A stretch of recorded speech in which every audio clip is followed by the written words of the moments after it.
Hello everyone. तो आज हम देखेंगे एसक्यूएल में टेबल कैसे क्रिएट करते हैं और डाटाबेस कैसे क्रिएट करते हैं। तो चलिए टेबल और डाटाबेस क्रिएट करते हैं। सबसे पहले हम डाटाबेस क्रिएट करेंगे। तो डाटाबेस क्रिएट करने के लिए हमें लिखना पड़ता है क्रिएट डाटाबेस और डाटाबेस नेम। तो यहाँ पे देखो एक एरर शो कर रहा है कि ऑलरेडी टेस्ट नाम से डाटाबेस मैंने क्रिएट कर रखा है। तो यहाँ पे मैं टेस्टेड कर लूँगा, ठीक है। और उसके बाद से इसको रन करूँगा। जैसे ही ये कमांड सक्सेसफुली का ऑप्शन शो करने लगेगा, यानी हमारे डाटाबेस में जो है डाटा इंसर्ट डाटा क्रिएट हो गया है। अब हमें क्या करना है, टेबल क्रिएट करना है। तो यहाँ पे देखो, यहाँ पे हम देखेंगे कि कहाँ से कहाँ पे हमारा टेबल या डाटाबेस शो करता है। तो यहाँ पे हमारा डाटाबेस जो है वो शो करेगा। तो यहाँ पे देखो टेस्टेड के नाम से हमारा डाटाबेस शो हो रहा है, ठीक। अब हमें क्या करना है, टेबल शो करवाना है। तो टेबल, यहाँ पे देखो अभी हमारे में टेबल नहीं है। तो यहाँ पे हम लिखेंगे क्रिएट टेबल और टेबल। तो टेबल नेम हम ले लेंगे स्टूडेंट डिटेल और इसका ब्रैकेट ओपन एंड क्लोज कर लेंगे। इतना करने के बाद हम यहाँ पे क्या करेंगे, अब कॉलम नेम ले लेंगे, आईडी ले लेंगे, नेम ले लेंगे, जेंडर वगैरह ले लेंगे। तो मैं नेम ले लेता हूँ और इसको क्या रखना है, वैरकर रखना है। वैरकर में कितने डिजिट का नेम होना चाहिए, 100 डिजिट तक वो फिल कर सकता है। लेकिन उसका आईडी भी ज़रूरी है, क्योंकि अगर हमें अपडेट करवाना हो उस बंदे का डाटा, तो हम किस भी ऐप पे उसको अपडेट करवाएंगे, जिसके लिए हमें आईडी भी इंसर्ट करवाना है। तो यहाँ पे मैंने आईडी को आइडेंटिटी कर लिया, यानी वो 101 से आईडी है वो इंसर्ट होगा हमारे डाटाबेस में। आइडेंटिटी जो होता है वो ऑटोमेटिक जनरेट करता है, हमें इंसर्ट नहीं करवाना पड़ता है डाटा, यानी आईडी को इंसर्ट करवाना नहीं पड़ेगा, वो ऑटोमेटिक जनरेट करेगा। यहाँ पे मैंने नेम लिया, नेम में कितने डिजिट तक फिल कर सकता है वो डाला, जेंडर में कितने डिजिट तक वो फिल कर सकता है वो डाला, और मोबाइल नंबर न्यूमेरिक लिया और 10 डिजिट लिया, क्योंकि फ़ोन नंबर जो है अभी हमारा 10 डिजिट का ही होता है। और मैं ईमेल ले लेता हूँ।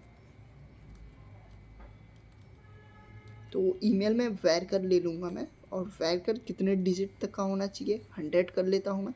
और इसको मैं कॉलम लगा के एग्जीक्यूट करूँगा, ठीक है। इतना करने के बाद अब हमें इसमें डाटा इंसर्ट करना है। तो सबसे पहले हम देखेंगे कि हमारा जो टेबल है वो आया है या नहीं आया है। तो यहाँ पे हमारा टेबल शो नहीं कर रहा है, क्यों?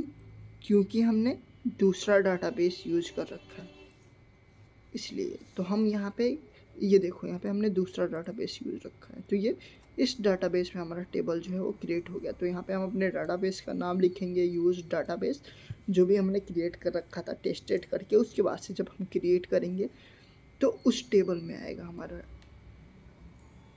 टेबल, उस डाटाबेस में आएगा हमारा टेबल। तो यहाँ से रिफ्रेश करके अगेन देखेंगे तो इसमें हमारा जो टेबल है वो शो होने लगेगा, ठीक है। शो होने लगा। अब हमें क्या करना है, इसमें डाटा इंसर्ट करना है। तो डाटा इंसर्ट कैसे करते हैं ये आपको पता ही होगा। अगर आप चाहो तो वहाँ से सिलेक्ट करके भी अपने डाटाबेस को यूज कर सकते हो। तो यहाँ पे insert into and table name आता है। टेबल नेम क्या है हमारा, स्टूडेंट डिटेल। तो इसको मैं कॉपी कर लूँगा। डिटेल्स की स्पेलिंग जो है वो गलत हो गई है।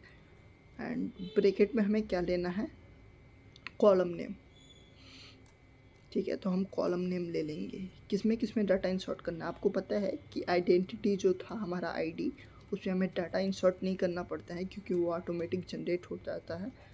यहाँ पे नेम ले लेंगे, जेंडर ले लेंगे, ईमेल ले लेंगे और मोबाइल नंबर ले लेंगे, ठीक है। और तो कुछ नहीं था अपने में। और वैल्यूज़ में क्या लेंगे, कॉलम को हम हटा देंगे, वैल्यूज़ में लेंगे हम ब्रैकेट में। वैल्यू में क्या, नेम ले लेंगे, लाइक साहिल ले लेता हूँ। और यहाँ पे मैं जेंडर में मेल कर लूँगा, ईमेल में email IDs and mobile number में मोबाइल नंबर।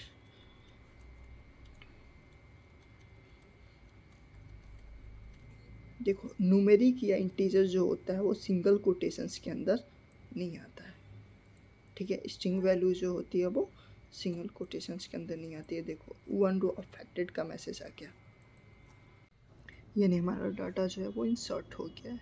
अब हमें क्या करना है, select staff from table name, table पे सिलेक्ट को चलाना है और देखना है हमारे टेबल में रोज शो कर रहा है या नहीं, यानी हमारा डाटा शो कर रहा है या नहीं। यहाँ पे देखो हमारा डाटा तो शो कर रहा है, ठीक है। तो ऐसे लग रहे हमारे वीडियोज़ के साथ मिलते हैं अगली वीडियोज़ में। Thanks for watching.